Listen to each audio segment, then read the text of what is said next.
اسد صاحب آپ کی طرف آؤں گی. جس طرح سے بلاول صاحب آج کہہ رہے کہ مہنگائی کی سونامی کا آغاز تو پی ٹی آئی کے دور میں ہوا تھا اور اس وقت مسائل کا حل صرف اور صرف پیپلز پارٹی کے پاس ہے. حل ہے کیا وہ نہیں بتا رہے. دیکھیے سب سے پہلے تو مجھے حیرانی ہوئی حسن صاحب کی بات پہ، کیونکہ انہوں نے فرمایا کہ جس طرح 2018 میں ہو رہا تھا، کیونکہ 2018 میں تو ہم سب جانتے ہیں کہ کیسے ایک آرکسٹریٹ کر کے زبردستی ایک ایسے شخص کو حکومت میں لے آئے جس کی کہ پبلک سپورٹ کوئی نہیں تھی، تو انہوں نے کہا کہ وہی اب بھی ہو رہا ہے. مجھے اس بات کی سمجھ نہیں آئی، کیونکہ مجھے تو اندیشہ اس طرح کا نہیں ہے. مجھے تو لگ رہا ہے کہ بہت فری اینڈ فیئر الیکشن ہوں گے. دلوں کے وزیر اعظم کو پاکستان کی میجورٹی اپنے حق رائے دہی کے تحت منتخب کرے گی. اگر حسن صاحب کا اس میں کچھ اور خیال ہے، ان کا خیال ہے کہیں پہ کوئی اس میں گڑبڑ ہو رہی ہے، دال میں کالا ہے، تو پلیز ہماری رہنمائی فرمائیں، کیونکہ پاکستان کے دیگر لوگوں کا تو یہ خیال ہے، جتنے بھی کم از کم حب الوطن لوگ ہیں ان کا یہ خیال ہے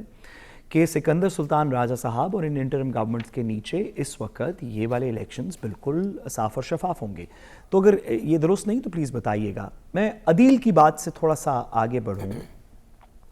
دیکھیے پاکستان کے اندر بڑی سیریس ایشوز ہیں.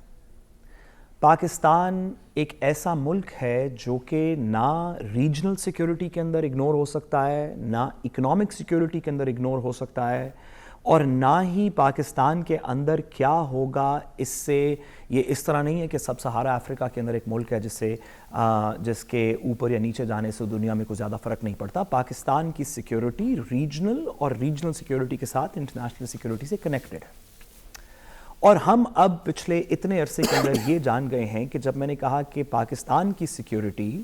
تو میں صرف ملٹری سیکیورٹی کی بات نہیں کر رہا، اس میں اکنامک سیکیورٹی بھی ہے، فوڈ سیکیورٹی بھی ہے، ریسورسز کی سیکیورٹی بھی ہے، پاپولیشن کی سیکیورٹی ہے، جس طرف یہ ایس آئی ایف سی اور اس کے دیگر اقدامات اب جا رہے ہیں، جو کہ ایک ریاست کا فیصلہ ہے کہ ہم پاکستان کی سیکیورٹی کو،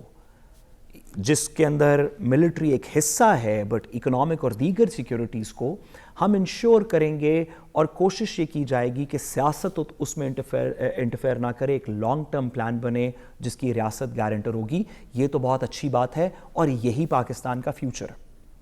لیکن اس سیریس بات کے اندر کہ پاکستان میں یہ کیسے کیا جائے گا، ڈی ڈالرائزیشن ہماری کچھ سیکٹرز کی کیسے ہوگی، ہمارے گردشی قرضے کیسے کم ہوں گے، ٹیکس بیس کیسے انکریز ہوگی، بلیک اکانومی کو وائٹ کیسے کریں گے، مائننگ میں کیا کریں گے، ایگریکلچر میں کیا ہوگا، پانی کے ریسورسز کیا، ان تمام سیریس چیزوں کے اندر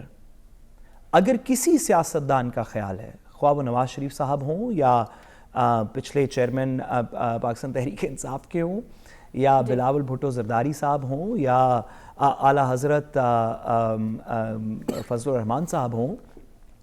گزارش یہ ہے کہ یہ مس ڈائریکشن سے کہانی اب سیٹل نہیں ہوگی. اس وقت کے اندر سچ اور جھوٹ کا پیمانہ تبدیل ہو چکا ہے. اس بات کو سمجھیں، پاکستان کے بڑے سیریس کنسرنز ہیں. یہ 90 کی دہائی نہیں ہے جہاں پہ باقی ساری چیزیں ٹھیک چل رہی تھیں تو تھوڑی سی چوری کسی نے کر لی اور دوسرے نے کہا اس نے کی، اور اس نے کہا نہیں میں نے نہیں کی، اور اس نے نیب بند کروا دی،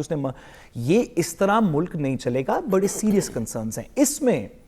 بلاول بھٹو زرداری صاحب کا یہ اٹیمپٹ کرنا کہ میں اگر تھوڑا سا لوگوں سے کہوں کہ ایک آنکھ بند کر کے روشنی تھوڑی سی کم کر کے اگر دیکھیں تو میرا قصور نہیں ہے، وہ صرف فائنانس منسٹر کا قصور تھا، یا پیپلز پارٹی کا نہیں ہے صرف نون لیگ کا تھا، یا فضل الرحمان صاحب کا نہیں ہے صرف ایم کیو ایم کا تھا. تو میں نے جس طرح کہا کہ وقت کے اندر سچ اور جھوٹ کی تفریق کرنے کی گنجائش اب بالکل ختم ہوتی نظر آ رہی ہے، ان دا سینس کہ لوگ اس تفریق کو مان چکے ہیں. اب آپ ان فیکٹس کو فج نہیں کر سکتے. آپ یہ نہیں کر سکتے کہ 3 بیان 2 جلسوں، ایک پریس کانفرنس سے یا ایک کہیں کسی لیڈر کے خلاف چھوٹا سا بیان دے دینے سے یا طنز کی تقریر کر دینے سے آپ واش آؤٹ کر دیں اور لوگوں کی عوام کی آنکھوں میں دھول جھونک دیں کہ نہیں نہیں نہیں نہیں نہیں میں تو نہیں تھا ساتھ، میں تو بڑا زبردست کام کر رہا تھا، یہ دوسرے لوگ جو میرے اتحادی تھے جن کے ساتھ میں نے پلان کر کے حکومت پچھلی گرائی، پھر آیا، پھر پالیسی بنائی، پھر کیبنٹ میں بیٹھا، اس سارے کا میرے سے کوئی تعلق نہیں ہے. آپ لوگوں کی آنکھوں میں یہ دھول اب نہیں جھونک سکتے. جتنی بھی کوشش کریں نواز شریف صاحب اب آج اس وقت کر رہے ہیں کہ اس کا کمپیریزن 2017 سے کیا جائے، ہاں ایک وقت تھا جب یہ نیریٹیوز کنٹرول ہو سکتے تھے, ایک وقت تھا جب پاکستان اس طرح کے ڈرامے افورڈ کر سکتا تھا, اکانومی بھی ٹھیک چل رہی تھی, ڈالرائزیشن والا کام بھی ٹھیک تھا, باقی چیزیں بھی کچھ چل رہی تھیں, تو ہم تھوڑا سیاسی وقت گزار سکتے تھے آپس میں رسا کشی میں. اب وقت دامن وقت میں وہ گنجائش نہیں رہی. ریاست ایس آئی ایف سی کے تھرو ایک security plan, national security plan, economic military security plan پہ لگی ہوئی ہے. مہربانی کر کے وہ لوگ جو عوام کے نمائندے اپنے آپ کو کہتے ہیں, وہ ایک اپنے بھائی سے لا تعلقی کر رہا ہے, ایک اپنے الائی سے لا تعلقی کر رہا ہے, ایک اپنے بھانجے سے کر رہا ہے, ایک اپنے باپ سے کر رہا ہے, وہ باپ کہہ رہا ہے بیٹا میرا نہ سمجھ تھا. خدا کا واسطہ ہے, پاکستان کو سیریس مسئلے ہیں, کو اللہ کا نام لیں اور کوئی بات اس طرح کی کریں جو لوگوں کو سمجھ بھی آئے. ٹھیک ہے, یعنی اب صرف بیانات سے بات نہیں چلے گی, اب صرف اقدامات کرنے ہوں گے.